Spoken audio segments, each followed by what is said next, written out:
The Chevy Malibu is as mild-mannered as any car in the mid-size sedan segment, but it's pretty modern too. Think of it as Clark Kent with a smartphone. Let's take a look at the 2014 Chevy Malibu and check the tech.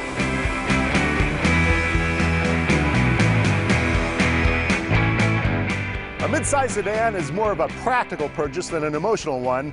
With this kind of car, the entire family chimes in. It's got to meet a lot of needs. Now, the Chevy Malibu does pretty well in all considerations. It's a comfortable ride, gets good fuel economy, and it's got a lot of interior space. The design is pretty conservative. This car really blends in. It's kind of the opposite of ostentatious.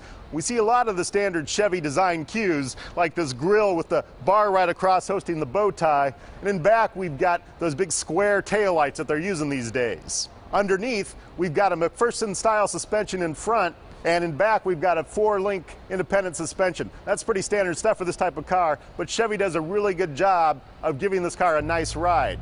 Now let's take a look under the hood to see what motivates this thing.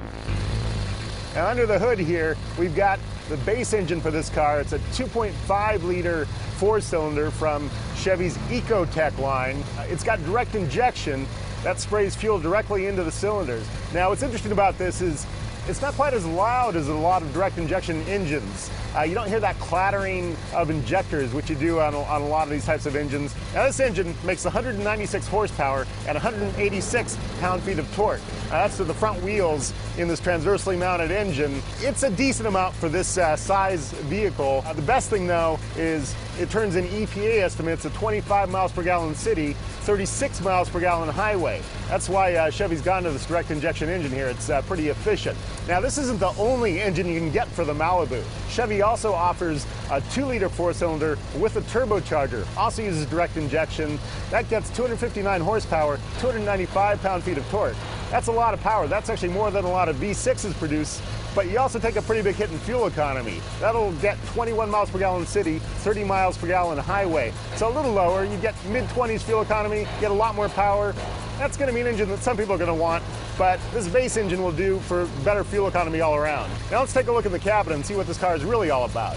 At the top of the stack here, I have a 7-inch color touchscreen. This comes with a $795 navigation package, and this interface will look fairly familiar to smartphone users because it's all icon-based. This is Chevy's MyLink infotainment system, and all icons are the same size. They look pretty much similar.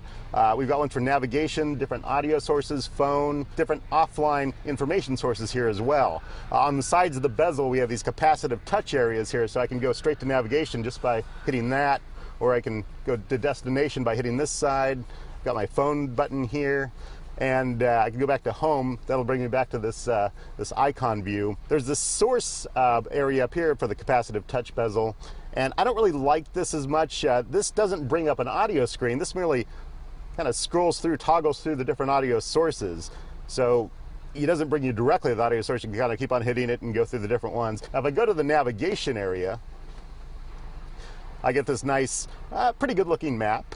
It's showing me traffic, of course, on the major freeways around the area here. I'd like to see a little more coverage for the surface streets, too. A lot of navigation systems are actually covering more surface streets with navigation, so I'm not really seeing that. I don't know if it's because there's no traffic problems around here right now, or it just doesn't cover that area. Now, when I go to enter a destination, I hit this area like I mentioned before, and I get a lot of options for destination. I can do address entry, I can search points of interest, previous destinations, all that good stuff. I can even go to actual GPS coordinate entry. Now I've also got this thing called Travel Guide. This is a pretty cool feature. I like this a lot. If I bring this up, I can search through a lot of local points of interest. These aren't businesses necessarily. These are things you might want to find if you're on a road trip and you're just kind of looking around for something interesting to see. Of course, we got our phone area here, and we've got the normal stuff with the phone system integrated here. I can take a look at my phone book and see all my different contacts. Those are visible on the screen here. I could also hit the voice command button and bring those up and just say call Wayne Cunningham or something like that, and it'll give me the options for the numbers I have stored here and place that call right away. Voice command in this car also works with navigation, and it lets you say the entire address in a single string, which is nice, but I haven't been very successful with it. I've tried to say the alley we're on right now, Tehama Street, and that's a tough one for a lot of cars. Some get it better than others. This one never got it once, so not so successful with that. The cooler thing though is, so I've got an iPod attached here. I can also have a USB drive. Go to that, and I can actually hit voice command and say play an artist or play a song or play an album. So I'll try it right now. Please say a command. Play artist Frightened Rabbit. Now playing artist Frightened Rabbit. And it finds all the songs I have by that artist, brings up, I can see it's playing right now. So that's pretty cool. Now this car also has Siri hands-free. I could use that for navigation too if I didn't have the navigation system here or any of this good stuff. So that's the MyLink infotainment system here. One thing Chevy announced at the Consumer Electronics Show this last couple of weeks is they're going to add something called App Shop. I don't know if this is going to just be on the 2015 Chevy Malibu and not on this generation, or they might retroactively update it. It'll be nice to see. So down on the console here, we've got the shifter for the 6-speed automatic transmission. This is a pretty standard transmission for this class of car right now. But one thing this has is a manual mode, which you don't necessarily see that often. So I pull it all the way back, put it in the manual mode, and I've got this rocker switch on top of the shifter that actually lets me go through the gears. You can use this in situations like if you're going down a long descent and you want to hold it in third or something like that. Use engine braking to get down the hill, or maybe some situations where you're going up a slippery hill that's fairly steep and you want to keep it in a single gear without having it upshift and change your torque at your wheels. So now let's take this thing on the road. I wouldn't call the driving character of the Malibu really engaging, but it is very, very easy. And that's very appropriate for a mid-size sedan. One thing this engine does have to help it save some energy, it's got an auto stop feature.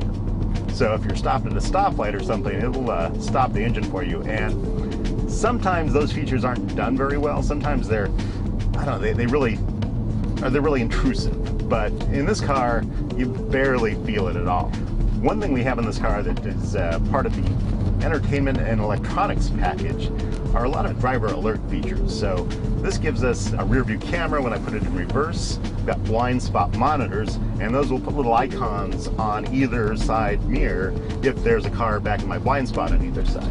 That's a really nice feature to have. There's also a lane departure alert. So if I were to drift across a lane line, like if I was drowsy or something like that, it would beep at me. The most interesting feature here is the collision warning. This is really just a warning. It won't hit the brakes for you, but the collision warning, it uses this camera looking forward, as does the lane departure system, same camera. And that, if you're coming up on another car too fast, or slower traffic, maybe if you're distracted by something, it'll actually flash a red light on the inside of the windshield, and it'll give you an alert too, and that'll kind of tell you it's time to hit the brakes because you're about to hit a car in front of you. All right, let's price out our 2014 Chevy Malibu. This model in 2LT trim goes for $25,215. Add in navigation for $795. That gets you the touchscreen. And also we have the electronics and entertainment package. That gives me that collision warning, blind spot monitor, rear view camera, and the upgraded Pioneer stereo system. That package costs $1,750. And with a few other options in here, total price for this model is $30,125. The Chevy Malibu faces a lot of competition in the mid-size sedan segment. There's better looking cars like the Ford Fusion or the Mazda 6. But one thing the Chevy Malibu has going for it is that MyLink infotainment system. It's definitely one of the better infotainment interfaces I've seen, and it's got a lot of good features. We also have OnStar, which has a lot of good telematics functions. So that might sway you in the purchase of this car.